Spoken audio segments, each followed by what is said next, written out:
And the hand of the Lord was upon me, and carried me out in the spirit of the Lord, and set me down in the midst of the valley which was full of bones. He led me all around them, and behold, there were very many in the open valley, and indeed they were very dry. Then he said to me, Son of man, can these bones live? So I answered, O Lord God, you know. Again he said to me, Prophesy to these bones, and say to them, O dry bones, hear the word of the Lord. So I prophesied as I was commanded.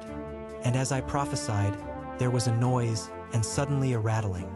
And the bones came together, bone to bone. I looked, and indeed there were sinews on them, and flesh came upon them, and skin covered them over. But there was no breath in them. Again he said to me, Prophesy to the breath, prophesy, Son of man, and say to the breath, Thus says the Lord God, Come from the four winds, O breath, and breathe on these slain, that they may live. So I prophesied as he commanded me, and breath came into them, and they lived, and stood upon their feet, an exceedingly great army. Then he said to me, Son of man, these bones are the whole house of Israel.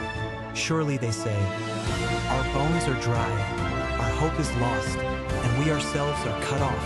Therefore prophesy and say to them, Thus says the Lord God, Behold, O my people, I will open your graves and cause you to come up from your graves, and bring you into the land of Israel. Then you shall know that I am the Lord, when I have opened your graves, O my people, and brought you up from your graves. I will put my spirit in you, and you shall live, and I will place you in your own land. Then you shall know that I, the Lord, have spoken it and performed it, says the Lord.